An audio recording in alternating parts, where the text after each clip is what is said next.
a song for you.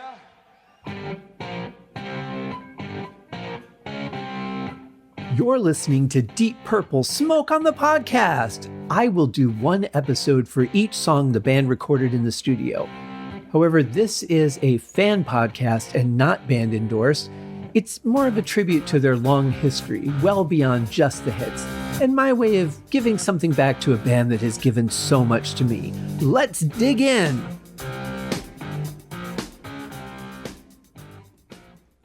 Hello and welcome to another episode of Deep Purple Smoke on the Podcast. We are in season 7. This is episode 7, Space Truckin'. And you know, this is a huge song. I couldn't really cover it by myself. Why don't I cover it with my good buddy Mark Roback from the 70s Weekly Countdown with Mark and Pete. Mark, how are you? I'm great, Scott. It's great to be back. Thank you. I feel like we're old friends now. I do. And I love that I podcasted with you enough to actually get the title of your show right. Yeah, you're 2 for 2 podcasts now. Yes. So, yeah. Yes, I'm on a good streak. So we've covered your history with Deep Purple. I love the Rory Gallagher series that we're doing for the Haskincast podcast. You've been so great with all the information. Why did you pick Space Truckin'? Well, I love the song. Absolutely love the song. The Deep Purple podcast, they're doing one of their episodes where they're having the patrons rate the album. Machine Head, and I'll little spoiler alert, I rate Space Truckin' very high on that album, on a great album. I mean, that album is spectacular, frankly. Yeah. I always loved the song. I always knew of it, but particularly when I've seen Deep Purple now in the last few years and they play it in the encore, I just love it. I just groove to it. I think the song structure is great. It's a great song that they perform live, a great live track. And yeah, I think the lyrics are a lot of fun, and it's just a fun song. And it's kind of, I don't know if you feel this way, Scott, but it's like, I find it refreshing when songs aren't about, heartbreak and or chasing after women and or love and or blah blah blah. This is just kind of a fun song that's about space trucking around the universe. I agree, and I've often credited the Mark II era of Deep Purple for really shying away from those typical song tropes. There's not a lot of songs about romance and love. A lot of times it's used more as a metaphor for something else. Right. Which I really enjoy. And I think that's one of the things that I've always loved about this band. Because then you look at a band that's the opposite, a band like the Scorpions or Whitesnake, where almost every song is either about falling in love, losing love, getting laid. And after a while, it's a tiring theme to me. Yeah. No, it's nice to hear something. And even if it's just a fun song that's really not about anything, serious or in particular, but it's just a fun groove, and it's like it's why I really really like this track. Well, I remember hearing an interview some time ago where Ian Gillan had mentioned that the concept of this came from, we've all been behind semis that have the mud flaps that say "keep on trucking," and that was kind of the basic idea. But you did some research on this, didn't you, Mark? I did, because I knew this episode coming up. I was like, that truckin', that's kind of interesting. Where did that come from? Because we take it for granted. We kind of know what it means. Like you said, the mud flaps thing is where I immediately associated with. So truckin' was initially a dance step popular in Harlem in the 1920s and the 1930s, and later incorporated into the Big Apple and Susie Q dances, which I don't know what those are like, but they were big dances back then. And it was done to a shuffle rhythm and involved moving away from your partner while strutting and waggling your index finger. What? Yeah, yeah. And then later it evolved into a phrase that embodies the spirit of moving forward, which makes some sense with this song as well. But Like trucking along? trucking along, yeah, yeah. But still back in the 1920s and 30s, trucking was often a euphemism for sex. Really? and and if you replace the T with an F, there you go. So yeah, yeah, I can kind of see that. I don't know if Katy Perry was doing any of that on her recent space jaunt. yeah, yeah. So there's a song by early blues artist Blind Boy Fuller in 1936 called Trucking My Blues Away. And if you read the lyrics of that, it seems like he's talking about sex thinly veiled as a dance. You look at some of those lyrics of those songs, those blues songs from the 20s and 30s, they're full of sexual innuendo. Wow. It's kind of funny. Every generation almost thinks like they invented sex, and then you look back 150 years ago or longer, Shakespeare, and it's like, oh no, there's euphemisms in there and double entendres and everything. Yeah. But anyway, yeah, Blind Boy Fuller, he was as a side note, part of the inspiration for the name of the band Pink Floyd, because apparently they saw the name of the blues singers Pink Anderson and Floyd Council in the liner notes of a Blind Boy Fuller album from 1962. Wow. What a Yep. history. Yeah, and Blind Boy Fuller's song Pistol Slapper Blues was covered by none other than Rory Gallagher. Of course. There's always a connection. Yeah. So there's a little bit more. So then that image that you're talking about on the mud flaps, keep on trucking, that came from a one-page cartoon by Robert Crumb, published in the first issue of Zap Comics in 1968. And that was a visual, it was supposed to be a visual of the burlesque lyrics of Blind Boy Fuller's song, Truckin' My Blues Away. And it consists of an assortment of men drawn in Crumb's distinctive style, strutting across various landscapes. And the cartoons and images were imitated and much displayed in the hippie era. And then, of course, the Grateful Dead, they released that song Trucking in 1970 off their album American Beauty. That one got to number 64 on the Billboard Hot 100. And then, of course, there was Keep on Truckin' was a hit song released by former Temptations member Eddie Kendricks in 1973. That got to number 1 on both the Billboard 100 and R&B charts. Wow, I didn't know it was that big of a hit. Yeah, and in the single version, there's a hollow sound of a truck rolling down the highway, which separates the two parts of the song, but that's not on the album version. Yeah. So that's where trucking came from. So it's in a sense, Deep Purple, when this song was written, that trucking trope of the guy, like you were talking about the mud flaps, that was, of course, was in the culture at that time. Sure. But it's quite the interesting sort of history of that phrase. Well, I'm wondering, am I envisioning this wagging finger correctly, where you're kind of like, no, That's that kind of wagging?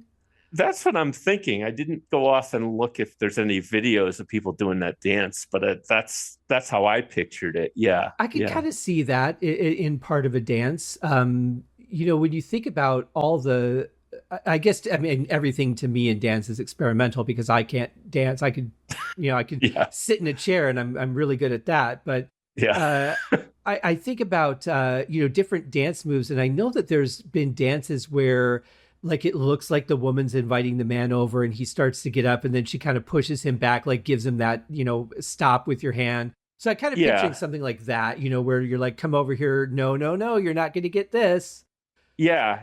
Again, Like a hard to get kind of move. hard to get. Yeah, a little bit of sexual tension in the Mm. dance, if you will. Yeah, yeah. So Now, this might be a more modern version of it, so I don't know if I'm even thinking about the right thing. But when I'm picturing those mud flaps, I'm picturing the "Keep on Truckin'," but on top of that is like a female figure sitting down. Now that could be a different logo that I'm thinking of, but that's I a different mud flap, I think. okay. Yeah, yeah. Yeah, the logo that keep on trucking, it's a guy and it's almost like 3D, so it looks like he's his forward foot is closer to you than his back. And I don't know if he has a thumbs up too as well, or like a thumb like he's hitchhiking. But another sort of tie-in here that's funny that my wife Gail always used to mention is that Tony Danza from Who's the Boss, he got a tattoo of that Keep on Truckin' guy back in the 70s. And it's kind of like, you know, many years later, this is why you don't get a tattoo with like a pop culture reference. Because I don't know if he got it removed or he still had it and was embarrassed by it. But basically, it's like, well, young people don't know what the hell that is. You gotta love Tony Danza, but I love the fact that he went on to become an English teacher. Like of all the things he could teach, let it be Yeah, English. yeah, yeah. Brooklyn English or whatever. Yeah. I don't know if there's a Who's the Boss rewatch podcast out there, but I have been so tempted to start one just for the Tony Danza of it. Yeah. Yeah. Very tempting. Well, that is some excellent research. Thank you, Mark. I had no idea that I always thought it was just one of those things that somebody said in a movie or on a television show, like as a spontaneous thing, and it just kind of caught on. I had no idea it went back that far. Yeah, yeah. And when I read all that, particularly, the stuff about the sexual innuendo, then it's like, okay, I went back and looked at the space trucking lyrics, and it's like, is that what they're talking about, Mhm. Deep Purple here? And actually, no. I think it's literally just kind of moving along, moving Yeah. through space on almost like they're musically on tour in space, basically, Right. is what it seems like. So Yeah, that's just kind of interesting as zipping well. around the galaxy because there's really no reference. There's a "let's go," so it's almost like, "Hey, buddies, let's go do this." I don't see any like romantic or necessarily attraction in this song because it doesn't really mention a partner of any kind. Yeah, yeah. No, no, I think it's just a fun song. Yeah. Yep. It definitely is. Now you mentioned seeing it live, and I have to say when we saw them last year, I really did enjoy their version of it. I thought it sounded great. I have not enjoyed. That's the one song that, as they played it live over the last decade or so, I have not enjoyed as much, and it's basically because of one key element that I noticed, which was Ian Pace is only playing half notes on the hi-hat. So the song doesn't have that driving beat. It's just going, hitting with the snare instead of having that extra beat that kind of moves it along, which is really ironic because you're talking about a subject that's promoting moving something forward. And the song really seemed to drag for me. Oh, okay. Yeah. I mean, the drums are a huge part of this song. Yeah. And so I can see where, live, if you're not hearing that, of course you're a drummer, right? Mm. Me being a non-musician, I'm just grooving to the music. But yeah, I can kind of see that. I guess next time, if there is a next time, I'll have to sort of hone in on that, see. Um, Well, it felt like he added it back in. I was just enjoying everything so much that I didn't stop to specifically notice that, but I didn't notice that it dragged. So I'm thinking he started playing it back the way he used to. Or there's something in there compensating for that lack of movement because I didn't notice anything off about it at all. And I remember after I got back to the hotel the first night, I'm like, oh man, they played Space Truck, and I should have paid more attention to how Ian was playing it. And I did the exact same thing the next night in Chicago. So oh, 2 nights in a two row. nights in a Yeah. row. But to the point of the fact that I didn't notice anything was off about it. Yeah, yeah. So, I just know when Pete and I, the first time I met John from the Deep Purple podcast, we met down at the casino to see Deep Purple. I forget what year that was now. 3 years ago, maybe. I just remember them doing the song as an encore, and I was grooving to that song more than anything else in the concert. Yeah. Yeah.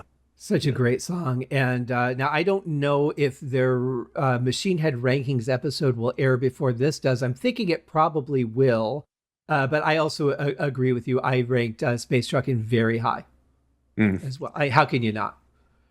Yeah. And the other thing is, I discovered this today, and I'll talk about it when we get into the actual song, but there may be a very subliminal reason why I like this song so much. I was kind of Ooh, flabbergasted when I read a little bit about the composition. So okay.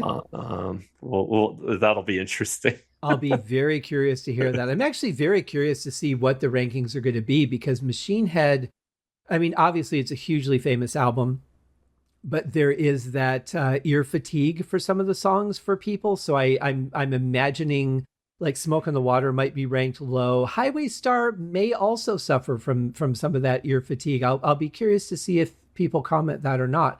I mean, for me, there's not a bad track on the album, except for maybe one that I don't particularly care for. But Mm. it's going to be interesting to see, and I am coming around on it after recording the episode for this season. But I think Space Truckin' is a great ending for the album. It's just a perfect song to end on. High energy going out with the fade that we'll get to. I don't think they could have chosen a better ender for the album. Mm. Yeah, yeah. And I agree with it was such a difficult album to rank, and I really, really tried hard to step back from that fatigue factor. It's impossible to do, right? But Yeah. I tried to step back of that just to hopefully rank it the way I feel it should be. But who knows? It will be very, very interesting. Yeah, I'm interested to see how Nate and John do it Yeah, me too. too. I Yeah, think yeah. too, it's also another thing that's interesting is we talk about ear fatigue, but we stop listening to those songs because of ear fatigue. At what point do we just keep saying that we suffer from ear fatigue and we really don't anymore because we stopped listening? Right. Yeah. Or yeah, again, doing the rankings, it's like, okay, I'm gonna listen to all of Smoke on the Water. I've Mhm. heard it a gajillion times, but I've probably, if it came on, I tuned it out just because. Yeah. So I'm listening again closely, like to the whole song to try to rank it, you know, Mhm. without that fatigue factor. So yeah, yeah, you're right. Yeah. It's interesting. I think we just get in the habit of saying that something that's in the past that suffered from like it's just always going to suffer from ear fatigue, even if you haven't heard it in 20 years. Yeah, yeah, and this is where I differ on our podcast with my co-host Pete, that he will rank a song, you know, low because he said I've just heard it too many times. Mm. And I'm like, I think it's unfair to rank it that way because what about the first time you heard it? Right. Did you Yeah. like it then? Hmm. Then why rank it low? Yeah. I think it's unfair to rank a song low because of that. That's really an excellent point because the fact that you've heard it so much is because it's considered a great song. Otherwise, you wouldn't have the exposure to it. Yeah, But then why should it be penalized for having been a great song? exactly. Yeah, That's a yeah. really good point. Yeah. Or I think I don't want to throw shade on my partner podcast partner here, but I also think that like just or that thing of I don't like it because it's so popular. Mm. You gotta there's a lot of that, and I Yeah. understand that. I do that myself, perhaps not music, but other things. But you got to try to step away from that too because it's popular because people like it. I mean, Exactly. Yeah. yeah, yeah. It's funny. Just recorded the wrap up for season 5 of the Ultimate Catalog Clash, and one of the big contentions on that season was the Pyromania album, and they were doing 10 albums by 10 or an album by 10 different bands this season, and Kevin hates Def Leppard, and he doesn't like Joe Elliott's voice, which makes it really difficult to like the music that a band creates if you don't like the singer. That's a real key component. But it's interesting because I know so many people that they loved the album before, and then when Pyromania took off, they're like, they're commercial, they're popular now, they sold out. And I remember so many people saying that back in the 80s. I'm like, the music is the music. Yeah, You yeah, know, just let it be the music and either enjoy it or don't enjoy it. But I remember Pyromania being like the first album that I looked at going, this is kind of polarizing for people for some reason. And it's got nothing to do with the band or the songs or anything. yeah, yeah. It's I don't know what that is. There's probably a name for that, that Mm-hmm. sort of feeling or whatever. But yeah, that kind of thing, like they sold out or whatever. I don't know. I think that's a little petty for people to discount, I think people just artist want stuff. to find a reason to attack things or hate them, or Yeah. where we should just be celebrating things that are good, and then maybe just walk away from things you don't like. But no, people have to say, "Oh, I just want you to know I'm mad at this," or people Yeah. want you to know that they're angry, and I don't understand that mentality at all. Yeah. Did you ever see Saturday Night Live? When you said that, it made me think of this. Um, Alec Baldwin would imitate Tony Bennett. They had the Tony Bennett Oh show. no! No, it's hilarious. He does a great Tony Bennett, but it's supposed to be like Tony Bennett has a talk show, and he comes out in the beginning and he's singing this song, and the song is just, "I like things that are great. Good things are fantastic." And it's like, and it kind of captures like a Tony Bennett kind of personality. It's Oh, like, that's yeah, great. I bet I don't know why this popped into my head, but for some reason I'm picturing Bert Convy doing that. I bet Bert Convy could have done a good impersonation. yeah. Well, yeah, he had the look, kind of the curly Yeah, dark hair, and yeah, yeah, yeah, yeah, he did. Yeah, I yeah, mean I don't know how well he could sing, but I back then guys they had to do all that stuff. yeah, yeah, Yeah, yeah. very interesting. All right, well, should we get into the song? Absolutely. Yeah. So I want you guys to listen very carefully to the beginning of it. We're going to get a nice organ intro, but when Ian and Roger join the fray, I want you to really appreciate the fact that these are human beings playing this song without a metronome. This is them just having to play together. Let's check it out. Here is Space Truckin' by Deep Purple.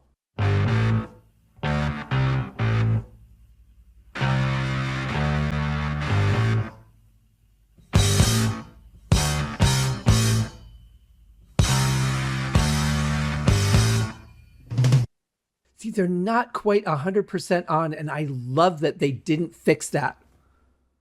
Yeah. I mean, I hardly noticed it really, to be honest, but it it's great how that comes in though. It's Yeah. just hard driving to begin with, and then I love it when the drums kick in.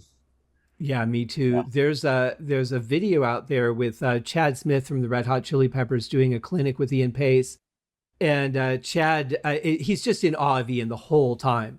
And Chad is no slouch as a drummer. He's very talented, but when he's on a stage with Ian Pace and he's just like I don't even know what to say. But he asked Ian to play the beginning of Space Truckin', and they played it together. They had each of their kits on stage. They played it together. He's just sitting there watching Ian play, not even paying attention to what he's doing. And when he hits the roll that we're about to play in a minute here, it just blows his mind. Seeing that live, it's such a classic Ian Pace thing. But this is an amazing intro. It sounds so heavy, and we don't even have guitar in it, which is typically the thing that thickens it all up. But Roger's bass is nice and thick here. Organ is very heavy, and then when the drums come in, just adds that extra layer. But God, I just love the sound of this production. Yeah, yeah. And does the bass has some distortion on it Oh yeah. that you don't I don't know. I don't recall hearing that a lot. Mhm. Again, the bass is alone here, so it's like it just kind of drives through, but it's such a cool sound. Yeah. Well, if you remember when the Deep Purple podcast did their isolated tracks of Burn episode, and you hear Glenn's isolated bass and how heavy and distorted it was. And then you listen to the song, and a lot of that just disappears. You're really getting more the bass tone and not so much the grit of that distortion. And it amazes me how much of that seems to just blend in. You'd think it would stand out, but it really doesn't. Yeah, yeah. That those isolated tracks episodes were great because it just shows you how much is going on that Yeah. your ears take it in, and your brain is just like, this is great. Hmm. but there's a lot going on. Yeah. Especially vocally. And Yeah. but it's kind of like, when you eat a piece of cake, you're not tasting the individual grains of sugar or, the pile of flour. You're getting that mixed version of everything. And so Yeah. it's hard to appreciate all the ingredients when you're actually able to separate them out and go, holy crap, I had no idea he was playing that underneath of everything else, because you don't hear it. And Yeah. especially with bass guitar, because that tends to get buried a lot. But it makes me wonder, if he had recorded it without all that distortion, what would that song have sounded like? Yeah. Yeah. A lot different, I think. Yeah, Yeah. but I could Yeah. say that Roger, especially in the 70s, his bass is heavy. You could really hear it a lot on Fireball. You could hear it in spots on Machine Head, but he's blended in a little bit more on this album. I think the grit stands out more on Fireball than it does on Machine Head. But this little snippet right here is a perfect opportunity to hear just how heavy he actually sounds. Yeah. Yeah. Yeah. It's a great intro. It is. I can't help but to smile as soon as I hear the first two notes.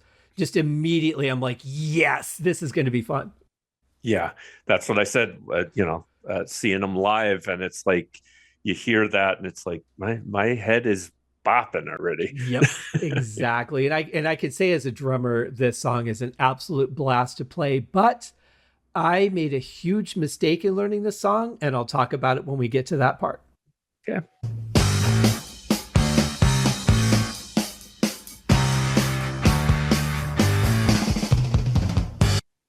That fill right there, that's the one that blew Chad's mind. And I remember when I first heard it, I just stopped listening to the song and I played it back and I played it back and I played it back, just trying to understand. I mean, I'm 10 years old maybe when I hear this song, and just trying to really get a grip on what he's actually playing there. And he's just playing a buzz roll that goes from the snare to the toms. It's very simple. Uh-huh. It doesn't take a lot of coordination to pull it off. Once you're good at that, then you can apply that to a lot of things, and it's a signature Ian Pace roll that we'll hear a lot. But it just sounds so damn good. It's fast though. I Mm-hmm. mean, the whole sort of roll doesn't take very long, and I think that's what hits me. Yeah.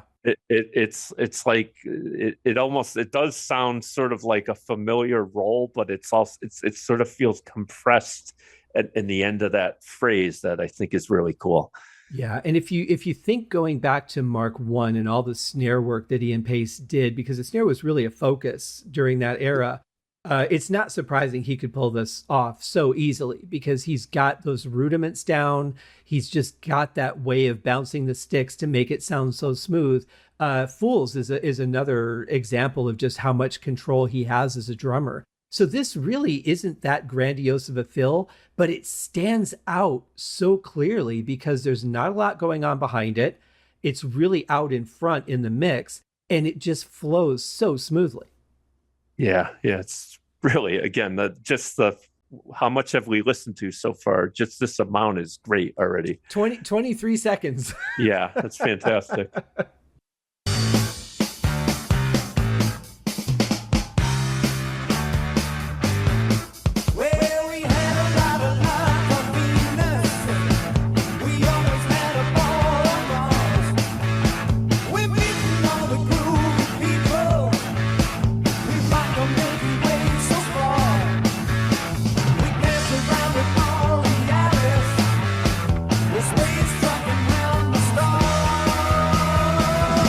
I just want to stop it here and just appreciate how smoothly Ian is singing here. He's not forcing his voice. He's not putting the grit that we get on some of the other songs. Even kind of in Highway Star, he sings with a little more smoothness and less grit like he had on Fireball. I think this is like the first real peak of Ian Gillan. Yeah, and this is a great song for Ian's voice, I think, because it goes a few different places, right? Mm-hmm. It's there, you have this part that is kind of just very smooth and almost kind of relaxed in a way. Yeah. It's not there's not a lot of range going on really. But yet then later in the song he gets to kind of let it loose, and it adds to how fun the song is, I think, Yeah. and the structure of the song too, where it's kind of like this controlled marching along thing, and then it kind of goes off for a Mhm. while, and then it comes back to the marching along. It adds to that fun feeling. Exactly. And, there's a great version of this on Made in Japan that takes up an entire side of an album. And I mean, it's just the most incredible jam. Well worth a listen. But, it's listening to Ian is so enjoyable that I kind of almost forget that there's a band playing behind him. And they've got this incredible groove going, Mm, that kind of evolves throughout the song as we've come to find out is very common for them. But even just in this first verse, there's just like you just feel this kind of really syncopated jam going on behind him between John and Richie. And while they're playing the riff, it's just so much fun and just easy to just bounce along to. yeah, and I noticed I was trying to listen for the bass in there, and now it doesn't sound distorted. Mm-hmm. Is the distortion still there? I couldn't tell you. It almost sounded like it was cleaner in back of Ian's vocals. So I don't know. Well, and I'm wondering if it's the guitar sound that soaks up that distortion that makes us think that it's coming from the guitar a little bit Yeah, more. I mean, he could have maybe. easily clicked off a distortion pedal, Roger, very possibly. I don't know. But yeah, it does definitely go back into that, like where I was saying about Burn. Like when the whole band is playing, you do not hear that. Yeah, So yeah, it it's could just be interesting. blending into, and remember the organ's got some distortion on it too, running through the Marshall. So it could be, but we don't hear that being like, well, we do hear the distortion in the bass in the beginning when he's playing with the organ. So the real difference here is that we're getting guitar. So I have to Yeah, wonder if the guitar is the factor in how it affects the bass signal. yeah. I don't know, but I was kind of keying in on that Mm-hmm. because I wanted to see, oh, can I still hear that distortion? And I wasn't hearing it. Yeah. Yeah, I'm going to pay more attention to that when we get into the second verse here. But let's hear the chorus.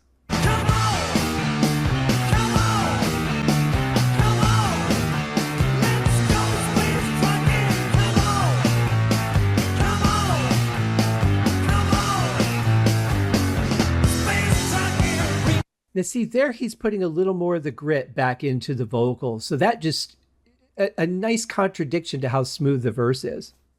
Yeah, and I heard the distortion on the bass during the chorus there Mm, now.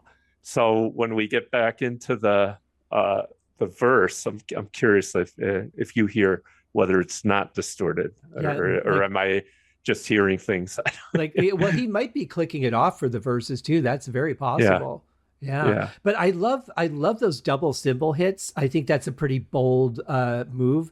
But what really helps is how loud and punchy the kick drum is, because the kick drum really drives that home. The cymbals are not very loud in the mix. They're not, they're not clipping, they're not cutting through. They're just kind of, you hear almost more the decay than you do the actual hit of the cymbal. And there's just such a smoothness to this sound that I think that really adds some charm to the song. yeah. It's yeah. So here's some more. Yeah, let's do it.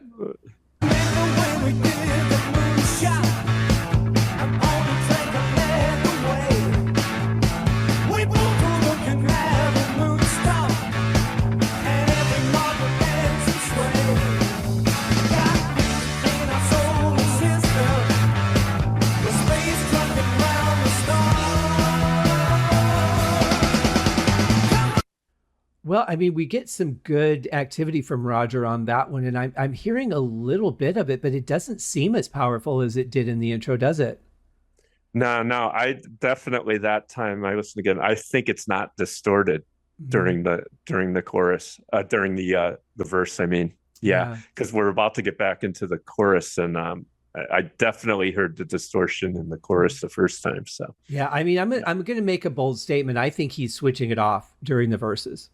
yeah, it's something I never noticed before till we're listening to this Yeah. critically. So that's cool. That's what I love about doing these reviews is I'm learning. While it sounds like I'm picking them apart, I'm really not. I'm finding things in there that I've never heard before, and songs that I've heard hundreds of times, like Space Truck. And I mean, it's if you said make your list of 10 songs to turn somebody on to Deep Purple, this would be the first song I would write down. But I'm hearing things I've never heard, and I love that. That's why I love doing these reviews and just really digging in and finding stuff I've just never noticed before. Yes. Yeah. It's cool. A lot of fun. Well, let's see if we can hear some bass distortion.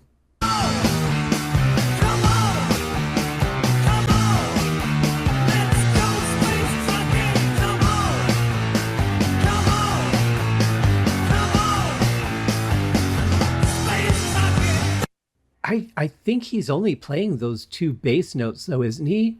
Just the he's not playing the riff. Yeah, so maybe it's Richie's guitar that I'm hearing the distortion on, but I thought the bass was cleaner.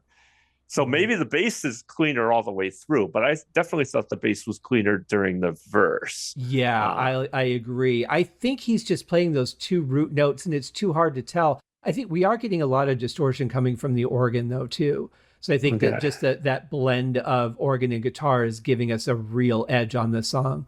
Yeah. Okay. Okay, but great chorus again. I love, the song just moves so smoothly from the verse into the chorus. It's got a great flow to it, a great groove. I feel like, and I said this before, I feel like they're in the studio just kind of looking at each other and smiling and having a good time playing this song. That's the feeling I get from it. Yeah. It's I could picture them jamming to this in the studio. Yeah. Yeah.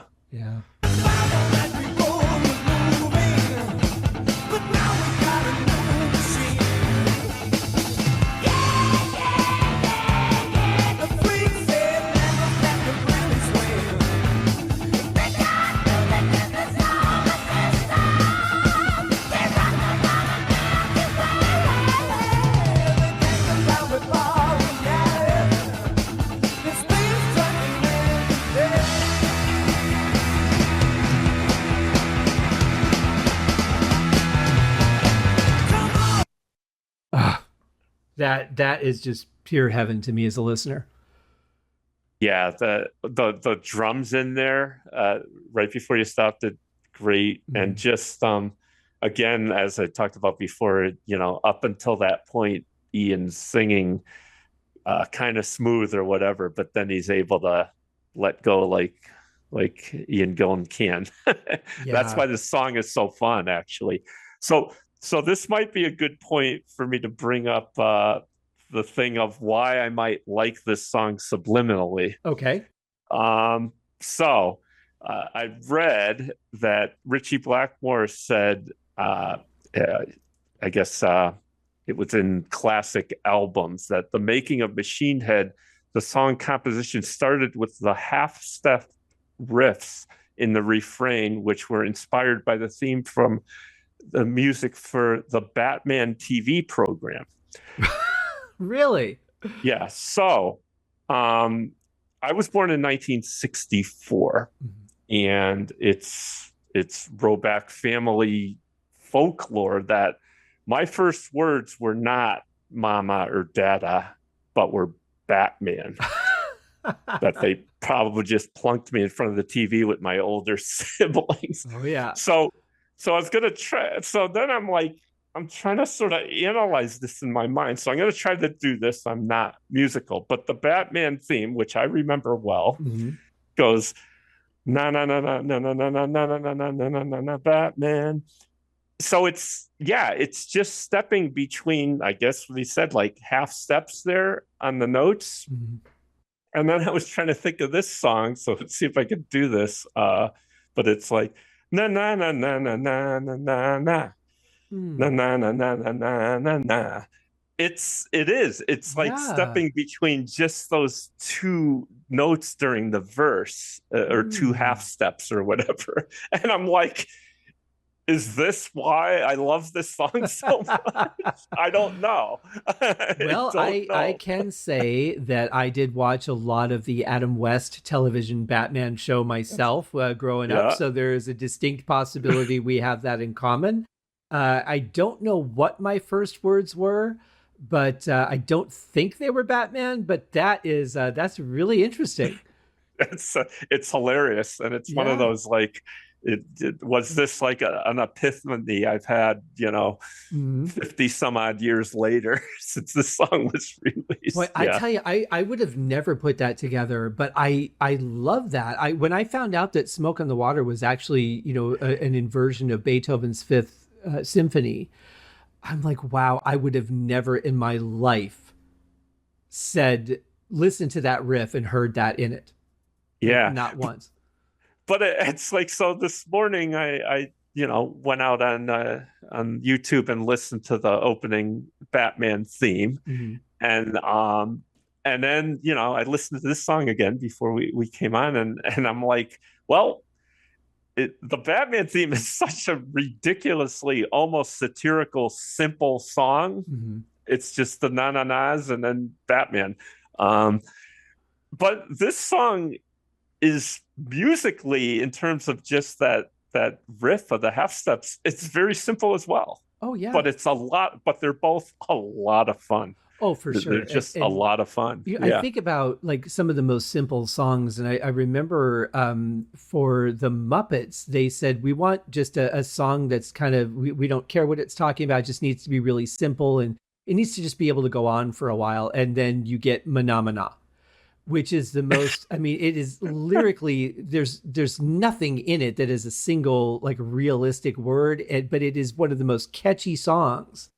And you think about Batman and how many people, if you walk down the street and just went, no, no, no, no, no, no, no, how many people would go, Batman?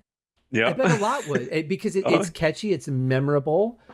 Even the people from younger generations know that song, even though it yeah. wasn't the theme in the movies. And it's just one of those things where you're like, that's kind of iconic, not in the way that people talk about it all the time, but it's so easily recalled that it has its own kind of status in the history of music. Yeah, yeah, it's pop culture, and it's like, God, I wish there was a film or some audio around of Richie, you know, Yeah. playing that as an exercise, and then that's how this evolved, really. Hmm. you know, Yeah, or a video of it or so because he's talked about some of the songs that he's being interviewed. He's got his guitar. He'll play what he's talking about and how he manipulated it. And I'd love to see that. So if he does another Instagram live, I'll have to see if I can get him to talk about it. yeah, yeah, that would be great. And that's the one thing about Richie too, though.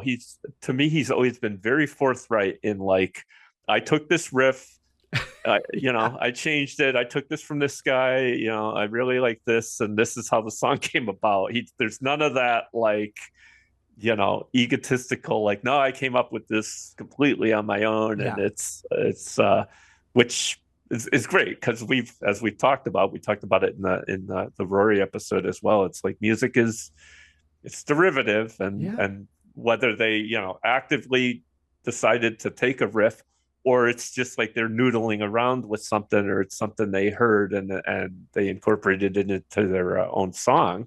That's how music evolves and Sure. gets better and more complex. Well, yeah, Yeah. and he's talked about that with Lazy. I can't remember what Eric Clapton song it was, but I've heard the clip of it, and it absolutely is Lazy. Yeah. I mean, you hear all these little things, and you're like, wow. But I mean, the most obvious is Summertime being Black Knight.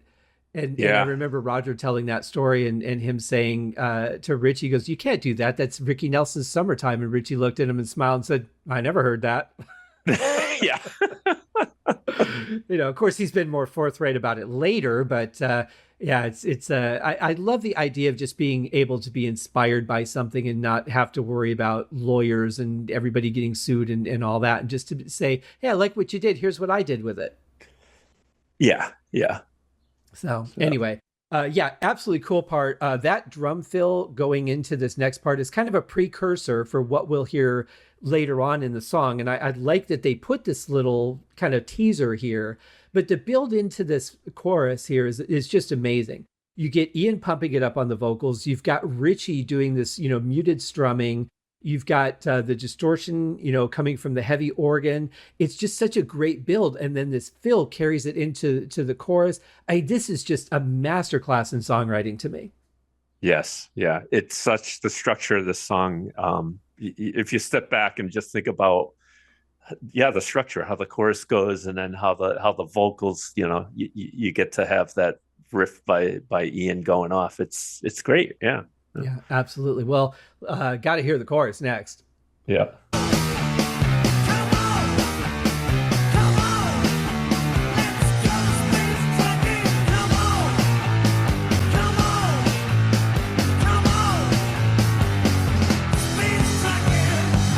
I like that he mellowed back down a little bit for the chorus, that he wasn't just escalating the intensity of the vocals. That's a really interesting strategy. Yeah, yeah. So it's not like the song just keeps escalating higher and higher. He took it to that higher point before, and now it's like he calmed down a bit. Like Mhm. it's almost like he's telling a story, and it's like it's getting exciting at one point, and then it's like, okay, now I'm gonna, continue the story a little bit Yeah. again, at a lower tone or whatever. Yeah. Right, because I think if he was just escalating and escalating, I mean, he'd just be screaming by this point. And I think that would be too much going into the solo section. I don't think it would fit. No, no, agreed. Yeah, because the solo now musically, it's kind of like we're going to continue the story Mm-hmm. of us Exactly. trucking around the universe. Yeah. Yep. And here comes one of my favorite Richie solos. And again, as always, I have to admit this could be nostalgia, but I am absolutely in love with this guitar part.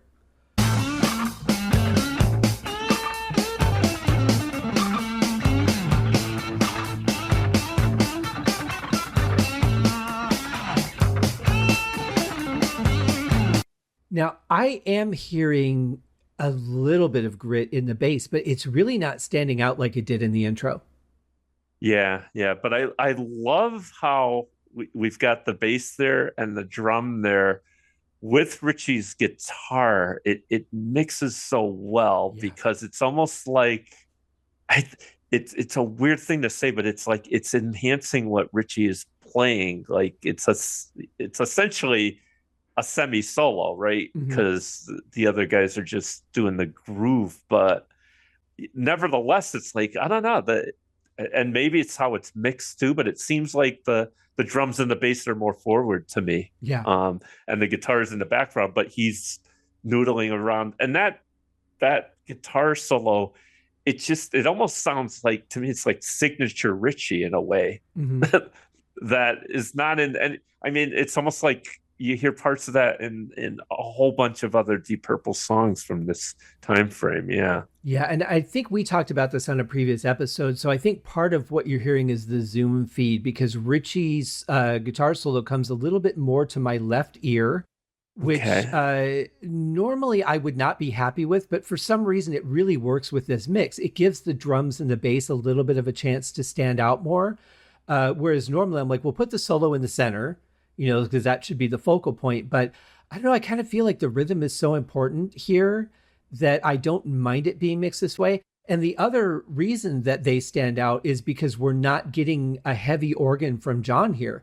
We're just getting these little staccato taps, almost Yeah. like, do you remember the old board games, Mark, that had the clickers? Uh, I'm thinking like games with like quiz games or whatever, and you had that little metal round clicker in your hand and you had to press that flat piece.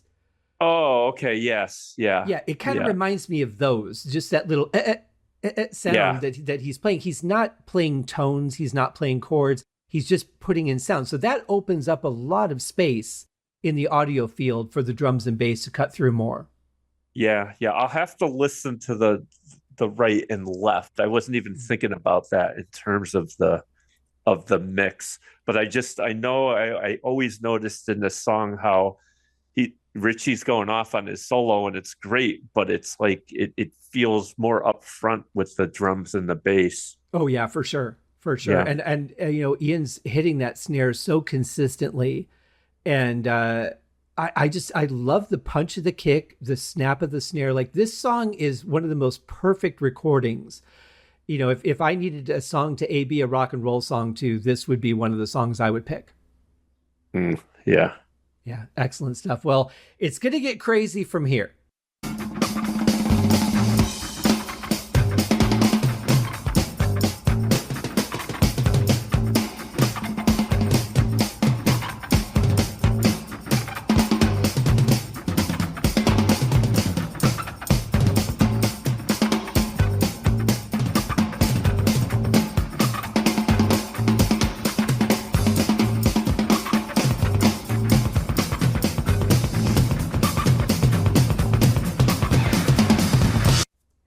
all through this, before I even get to the drums, Roger's just staying on those two notes the whole time. Yeah. Yeah. Even as we're doing the build and right about to go into the next section, he still has to get it one more time. Yeah. And is that John making that just kind of noise in the back, or is that Richie just kind of doing a little pick of the string I that you hear? think it's just John, but I Okay. could be wrong, but I think it's just John. It was hard for me to tell whether that was a string or whether that was the keyboard on that. Mm-hmm. Yeah. Yeah, and But I was, again, it's the Zoom feed. If you know when you go back and listen to this after the show, you'll be able to pick up on it a little bit better, I'm sure. But so I obviously, I mean, the big standout here is the drums. And as a 10, 11-year-old drummer who'd been playing for maybe 4 years, uh, youth and inexperience really took over here. And I thought, oh my God, how does a human being even do all this? Well, I sat there playing this over and over again. I put it on cassette, rewind, because, play, rewind, until there was nothing left of the cassette but dust, and learned every hit and tried so hard to replicate it. But what I didn't know about was a little thing called double tracking. So the first thing that confused me was why I'm hearing two different snare drum sounds. Well, he's playing the beat, when he's doing the take with the band, he's just playing the beat straight through. No fills, a couple extra kick drums, but nothing really fancy going on. Then he comes back and does another track over the top of that, but he pulls the strainer off of the snare drum. So it sounds more like a higher pitched tom because you're not getting that reverberation of the snares. So it's got a completely different sound to it. So that's why you're hearing the regular snare hits on the typical beat, as we've heard throughout the song, but then you're getting a completely different sound on top of that. Okay. So had I understood what double tracking was, I would have been slightly less impressed, but and wasted a lot less time of my youth trying to figure out how to play this in one take. Yeah. I never thought about that really, but yeah, how frustrating is that? You're like, why can't I get this right? Why doesn't it sound like that? Exactly. How many arms does he have? Yeah. Similarly, years later, just showing how little I learn, probably I want to say a good 15 years later, I was really interested in Beethoven's Fifth Piano Concerto and bound and determined to learn how to play it. And listening to it over and over, could not figure out how to do it. And then so I ordered the sheet music, and it's actually played as a duet. Okay. I mean, yeah. I couldn't play either of the people's parts anyway, but certainly I could not play the duet. Yeah. So I've just quit learning other people's parts. I'll just write my own. It's much easier. Yeah. So here we go for the classic build.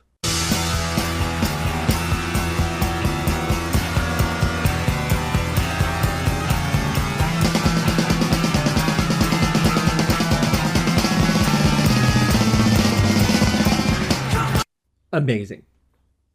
Yeah. I was keyed into the bass on that, and what it was doing, and it's kind of like it's not doing much in the beginning of that section, and then it almost sounds like the tone of the bass switched, or he went to a different note, like right before the rest of the band kind of built, and I never noticed that before, actually. Listening to the song just non-critically, it's just you're feeling the build, right? Yeah, but it's almost like the bass takes a step in the build. It's like just one step while the rest of it's kind of angling up a little faster. I think what he did is he jumped up an octave early. Okay. Which I think works brilliantly. And then from there, we're getting more melodic. I mean, we're still getting a heavy sound. He's not all the way up on the first string, but so it's a good, heavy, thick sound, but he's playing a little more melodically through that part. And I think that really adds to that whole build with what Richie's playing. Yeah. I was keyed in on the bass so much there. It's like I wasn't concentrating on any of the other instruments other than I was feeling the build. Yeah. As intended in the song, I think. Yeah. That's been such a challenge for me doing this show, is that there's so many things going on that a lot of times I'll listen to a part 5 or 6 times before I comment on it, because I'm like, okay, wait a minute, what was John doing there? Oh, wait a minute, what was Roger doing there? Because I've always focused on Richie during that part, or Ian Pace during that part, and it's just amazing when you've got such great musicians, the product that they come out with, but the individual components of it are typically just mind blowing. Yeah, yeah. And it is that sort of cliche of it's like the sum of the parts is greater Mm-hmm. than the individuals. They're all great, obviously great musicians, but to put that all together, it exceeds being great. It's Yeah. it's something else. Yeah. And to think about some of their songs over the years are written in the studio and then recorded. Um, they're not toiling over parts. They're not overthinking things. They just make decisions and go with it. Because I think the earlier you do that, the more natural the song's going to be. When you start thinking, oh, we should put a chorus here, or we should do this, or we should do that, or let's try a harmony over, like you get away from just the real feeling of the natural song that you were fleshing out. So I really love the way that they write, even if nothing else, for that result. Yeah, yeah, just kind of a little more inspired in the moment as Mhm. opposed to overthinking and you know, being too technical about what the song's going to be. Right. Yeah, yeah, Yeah. And I think I've always said that I think that's been one of the biggest detractors about Deep Purple, is that their music is honest. They didn't sit there and strategize what's going to make it on the radio. They didn't sit here and go, all right, we need to write a hit song, so let's put a hook in here that'll really that people eat up. I feel like they just, hey, this is a song that we came up with. I hope you like it, because we do. yeah, yeah, exactly. Yeah, that honesty. It not that pop music isn't good. A lot of it's good. A lot of it's great.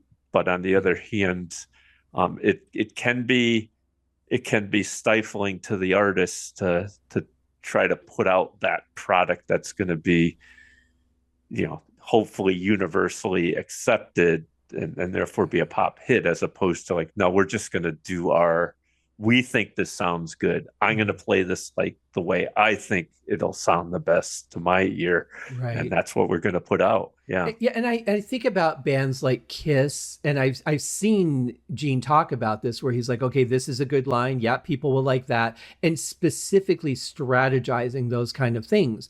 Or take big boy bands from the '90s, where they're so hook oriented that everything is designed to be catchy, and that makes it memorable. But does that make for a good song after song after song after song?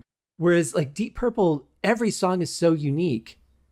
Yes, they could sound similar, and you could tell that they're from a certain album or a collection, but it's not like they said, okay, we need to write 9 rock songs for an album, so let's just do that. And every song is very individual.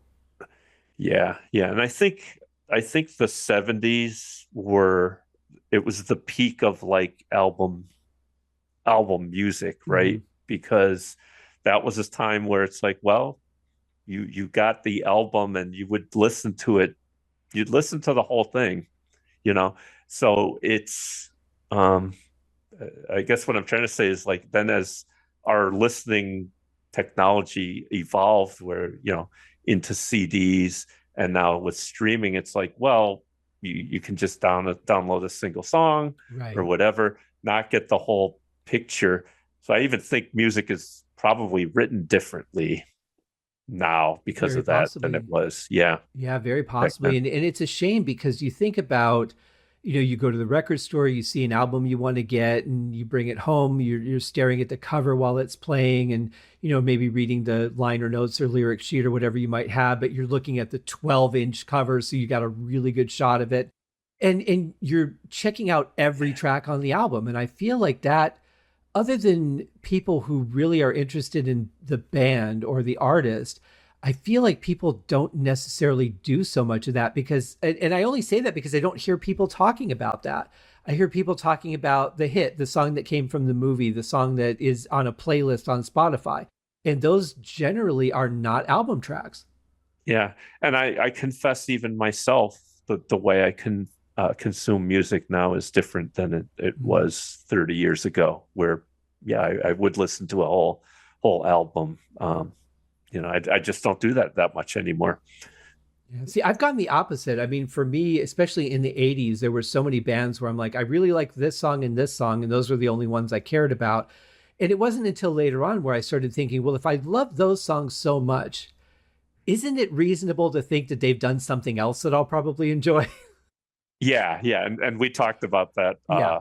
on the Rory episode, where it's you know some of these bands, they put out a song that was a big hit, and you don't know anything else of them, and then you go off and listen, and it's like, oh yeah, they put out stuff that was actually a lot better than that song was a Right. big hit, Right. Or and it didn't get any interestingly, exposure. the Yeah. first time I've heard the entire Quiet Riot album that had Mental Health and all that on there, was on this season of the Ultimate Catalog Clash, and literally the two hits are the only songs I like. Everything else, I was like, there's literally no reason for me to ever hear these songs again. So it's like maybe sometimes the cream really does rise to the top, you know? Yeah, that there's cases of that as well. Yeah. Well, Yeah. we got a little bit more song here. Let's hear this last chorus.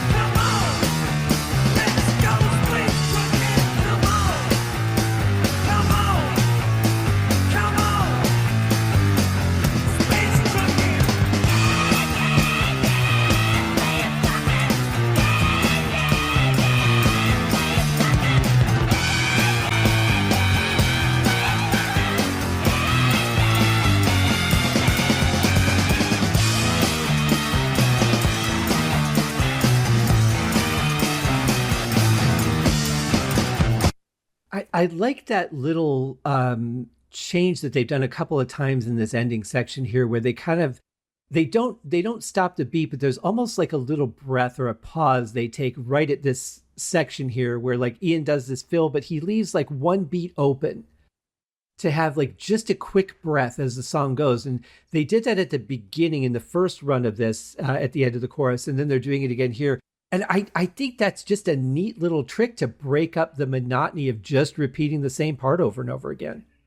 Yeah. In fact, I was noticing that when this was going on, I was like, "Oh, what is that?" It sort of sparked my interest again. I Mm-hmm. think you're absolutely right, because you've just got that, and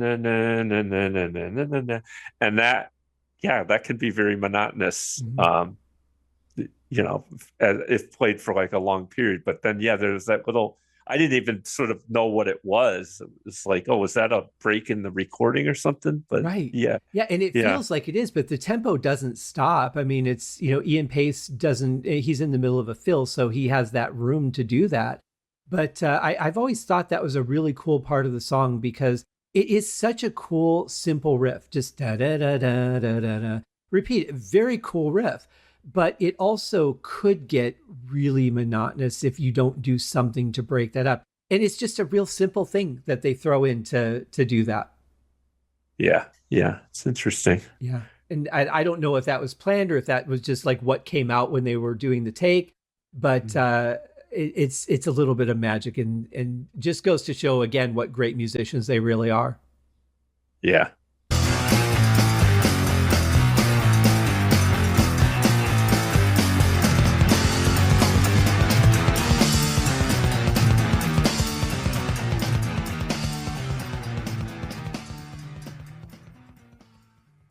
And again, here we're getting a little kick up in the music with Ian Pace adding in some extra bass drum in the background. I didn't talk about this before, but he's playing the hi-hat during this last section. You can hear that, but there's also another cymbal that's going on that must have been double tracked as well. It sounds again kind of like a muted ride cymbal, maybe, or the muted ride bell or the muted hi-hat bell, but that must have been tacked on after the fact. But that is another thing that just like wow, look at this that's going on. Just add another dynamic in there to keep it interesting. Yeah, yeah. And I was thinking during the end section too, it's like, is this, I mean, it's it's hard to say, but I think to me, Ian's drumming sticks out in this song more than any other Deep Purple song, perhaps. Hmm. It's just so good, and I think just the way it's mixed, it really stands out with everything else going on. Yeah. It's like I noticed the drums in this a lot, and really love a lot of the riffs going on. Yeah, Yeah, I agree. I think this is definitely, at the very least, a standout track. I think a lot of people probably go immediately to You Fool No One or The Mule, and I would say those are up there. But if you were to say pick a track of Ian Pace that you want me to see what he's like as a drummer, I would probably pick this one. yeah, yeah. I just think it stands out, Hmm. much more so for me anyway than any other track. Yeah. Well, it's got all the things. I mean, he has his points where he's just the foundation, but he's got so much that he shines on in this song. I mean, the fills are tasteful. Even that long one going into the chorus before the solo, it's not so crazy. It's unidentifiable. I think it fits the song very well. Yeah, this is, to me, it's always been one of my favorite tracks of his. Yeah, yeah. Yeah. And now, are you one that listens to live music a lot? Um, yeah, yeah. I like to listen to live versions of songs I like, Mm, basically to see what they do. Yeah, in sure. concert. So, what do you think of the Made in Japan version of this? Well, that album is so good as well. I mean, Yeah. it's in my top five of live albums. I'd say, and I probably, you know, there's a lot of live albums I really love, but yeah. So yeah, the stuff they were doing live during that time period was so fantastic. Yeah, I Just yeah, mean, it's a band on fire. yeah, It really yeah, is. And while I'm not a big live music guy, I will at least a couple times a year listen to Made in Japan, like I will listen to Space Truckin' and literally do nothing but sit there and listen to it. I won't be on my yeah, computer. I won't be on my phone. Like nothing. I will sit there and enjoy every second of that song. yeah, yeah. Yeah, and So Ian brings it on the live version. He plays inaudible bongos through a good amount of it. He just can't hear it. I don't never really yeah. understood the point of that, but he could have easily gone to the bar and during that, but Yeah, were um, they like not mic'd up or just like I don't know if they were turned up in the mix. But I like anytime I've seen him play them, I've never heard them, okay, which is very, very strange. like a prop, Almost like a maybe. prop, yeah. Yeah, yeah, yeah, Yeah, like, yeah, well, we got to have him do something, and like, really, you yeah, yeah. don't. Hey, he could easily just walk off stage Yeah, for yeah. Well, 20 minutes or it's so. it's sort of the cliche of like the singer picking up the tambourine or something, Right? so maybe Yeah, he's like, I'm not doing a tambourine. Give me some bongos. yeah. And I didn't mention there is a little bit of tambourine in this song. During that last build on the long drum roll before we go into that final chorus, there is a tambourine that plays kind of quietly in the background that just keeps a touch of that tempo since Ian's really not playing a tempo. I mean, he's playing two at the tempo, but he's not playing a beat. So to help them follow along with where he was at, you got a little tambourine, Yeah, yeah. That's yeah, which is yeah. I pretty don't think nice. I noticed that actually. Hmm. Very quiet in the background. Yeah. Yeah. Killer track. I don't blame you at all for picking this one. I had no idea how deep the connection went in the Roback family, but Yeah. yeah, Yeah. a great song Um, nonetheless. yeah, and also I don't know if we could mention just I think the Deep Purple podcast talked about this in their bananas episode, but the space shuttle astronaut Kalpana Chawla, I think was her name. Um, I guess they played Space Truckin' as a orbit wake up for the red team on flight day 3 of the crew of the space shuttle STS 107. Mhm. And then she was a big fan. She had brought, I have it here, on uh, I don't know if it was the last mission because she was one of the ones that was killed in the Columbia disaster, but she brought Machine Head, Perpendicular, and Rainbows down to Earth up with her, I guess, on one of the missions, and yeah, Deep Purple had the song "Contact Lost" for as honor her for in on the album Bananas. So Yeah, because kind of I a they were in the poignant. studio recording recording the album, and the story that I read was that they actually stopped working to watch the launch, so they actually saw all that happen, and they had been in contact with her. She'd become a friend, and You know, I can't even imagine. yeah, yeah, yeah. So sad, but I, that aside, so cool to think that, imagine being on the space shuttle and you get that song as the wake up Oh call. yeah, That would yeah. start your day really well, wouldn't it? Yeah. Yeah, I mean, what a Yeah. great a list of songs to bring with you. But I mean, yeah, Space Truckin' is like it's almost like if you're doing a cross country drive and you don't have Highway Star on your early playlist for the road trip. Yeah, how do you not do that? Yeah. Yeah. Yeah. Really cool. Yeah, very sad. I remember I didn't see that one live.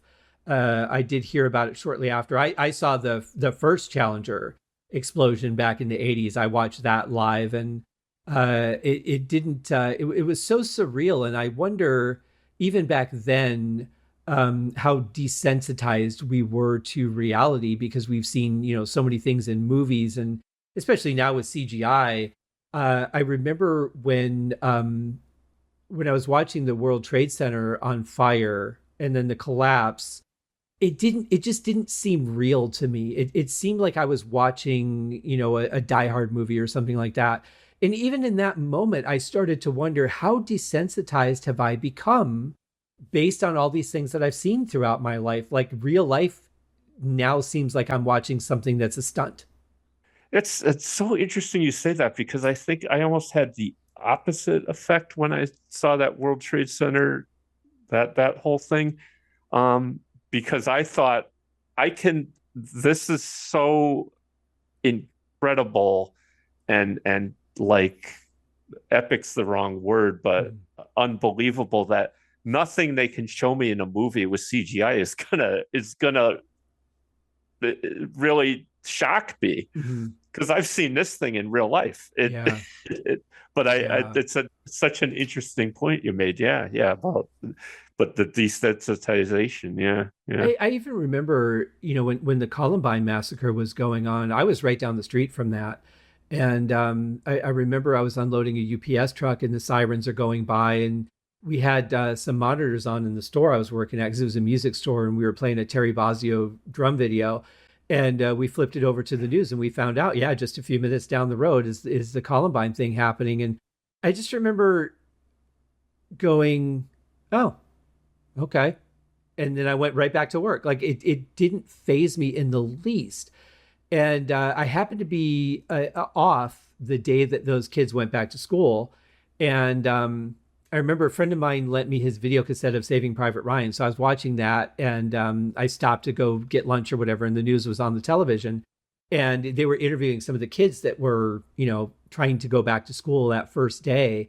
And I remember one of the news reporters said, "Well, what is it going to take for you guys to get past this?" And they said, "For you to get your damn cameras out of our faces." And I was like, "Go, kid! I yeah, like you." But yeah. it wasn't until that moment when that whole thing hit me, and we're talking months later. The whole Hmm. summer had gone by. This is the fall, and these kids are going back to school, and the whole weight of what happened didn't even really hit me until that moment. And I'm like, wow, how how numb am I as a human being that Yeah, that didn't bother me like it should have. yeah, yeah. Well, it's funny as someone who went through something rather traumatic myself. Um, these news events would the one in Las Vegas, right? Mhm. That shooting. I remember that came on. What year was that? That was 2010, maybe somewhere around there. Yeah. Was that? Because I moved in 2000. Oh, wait a minute. No, I moved in No. 2015 and I'd been there, I think, a couple of years. So maybe 2017, 2018. No, it was 2018. Yeah. So that was a year after, or the next year after what I went through, and I remember that came on the news, and people at work were like, "Oh my God!" And I was just like, I go, I don't know, I saw that, and I was just like, well, yeah, another terrible thing has happened. Yeah. I felt desensitized myself. Yeah. Well, and it's certainly understandable from someone in your position. I lived there at the time, and I remember I was down on the strip the night before because some friends of mine were playing at the House of Blues, so I went to go see them. And on the way back to the car, I'm seeing a lot of people dressed in cowboy and western garb, and I thought, oh, there's probably like a country music festival or something going on, because the next night would have been my normal night to take my weekly walk down the strip. And the way that I got to the strip was going right by that area. So I would have been between Mandalay Bay and the concert hall, and it would have been right at that time. I would have been right in that line of fire. But I had decided to stay home and work instead because I knew there was going to be a lot more people on the strip. So I thought, well, I'll go in a couple nights, whatever. And then a friend of mine messaged me and said, "Hey, what's going on?" I said, "What are you talking about?" He goes, "Are you okay?" I'm like, "Yes." And then he Yeah. told me what was going on. I'm like, "Holy crap. Yeah, that was happening." Yeah. And then of course I've got friends in the shows out there, and it was while the Cirque du Soleil shows and everything were performing. So I'm messaging them so that as soon as they get it, they'll, be warned about what's going on. And yeah, they were locked in the shows, but yeah, it was kind of the same thing. Like there wasn't an element of realism to it. Yeah. And I think that's a human thing too, Mhm. that kind of protects us. When you see, even if you see a car accident, it's surreal in a way. Like, did I just Right. really see that happen? I think that's how our sort of psyche protects us in those situations. Yeah. Yeah, I think so too. And I think there's also that wanting it not to be real, wanting to feel Yeah. like we live in a world where those kind of things can't happen. Yeah. But they do. But yeah, kick-ass track. Yep. Definitely one of my this was one of the first songs, because I'm pretty sure Machine Head was the first album I got because of Rainbow playing Smoke on the Water in the encore of the Live Between the Eyes set. I'm pretty sure Machine Head was the first one, and this track would have been the one where I was like, okay, I mean I like this album, but these guys, they've got something here. Yeah. It's funny. I couldn't tell you like when the first time I heard it. I probably heard it in the 70s, Mhm. maybe in association with my older siblings or Yeah. something. But I I'm trying to think when I saw them during the Perfect Strangers tour, did they have it in the set? I want to say they did. I should go look that up, but it's just that every time I hear it, I always crank it up. It's one of my Um, favorites. I saw them on the Perfect Strangers tour in Detroit, and I'm pretty sure they did. Yeah. I seem to remember it. Yeah. Um, Because that yeah, was one that I remember, at least in the 80s, I remember it getting radio play. And it was a very popular song of theirs. So, yeah, I'm sure they would have maybe not every night played it, but I'm sure at least some of the time they played it. But yeah, I mean, this is just the technicality of this. When you look at just when Ian's singing with power, when he's laying back, when he's really going for it with the highest notes. And it's such a ballet of how he's attacking the different parts of the song. And then you've got these wonderful builds. John steps out and just, puts in a couple of notes here and there so that everything else can stand through. I mean, it's just an amazing series of dynamics in this song. I don't hear songwriting like this anymore. I hear we have to fill every possible space in a song. And I love that even in the midst of all the chaos at the end, Ian Pace is like, yeah, I'm going to leave that eighth note empty, you know? yeah, yeah. It's just it's such a unique yet well put together song, I think. And when I saw this, in terms of signing up to do one of the songs with you, I saw this one. It's like, oh, I'm going to jump on that. Yeah, Yeah. I want to do that one. Yep. Well, I'm really glad you did, because we learned a lot about your family history, which I think could be very important. And I appreciate the deep dive into the history of just the title of Truckin'. I never knew it went back that far. Would have never associated it with a dance, and not wagging the finger at anything, because it seems like it's really the opposite of that. It's the keep moving forward, keep pushing, not the you better stop. Yeah, I wonder if the Deep Purple guys, given that, these guys all came out of liking those American blues songs from of old, did they know about the, earlier reference? Right.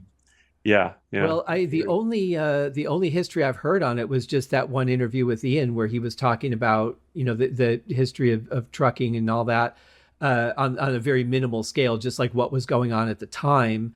But so he didn't mention anything about, anything outside of just, was a saying for truckers and here's what it meant to us. And we're like, yeah, why don't we just do that in space?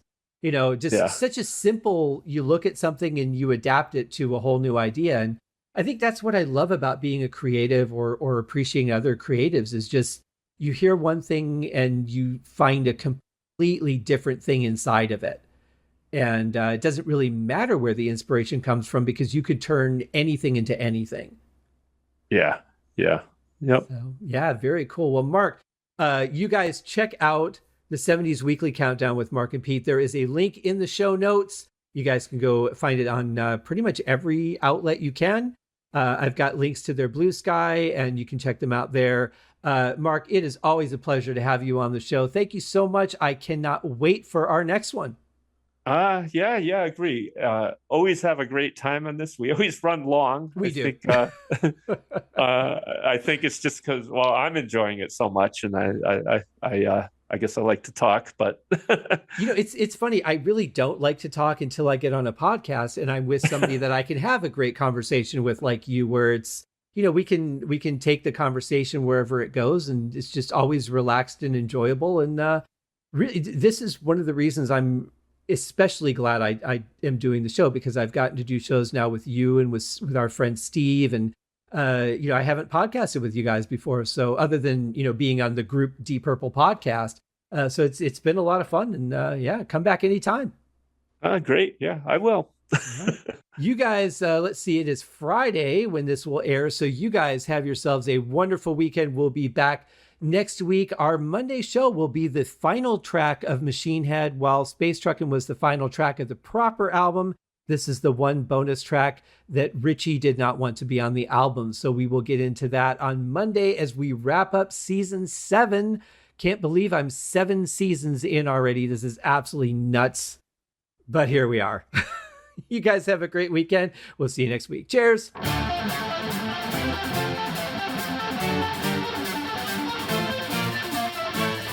Thanks for listening to Deep Purple Smoke on the Podcast, a tour of the entire Deep Purple studio recordings. Please remember to give the show a rating on Apple Podcasts or wherever you're listening. Leave a comment and tell your friends. I also have a Patreon set up if you'd like to support the show. You can also write to me at smokeonthepodcast@gmail.com. I hope you enjoyed the episode, and thanks for listening.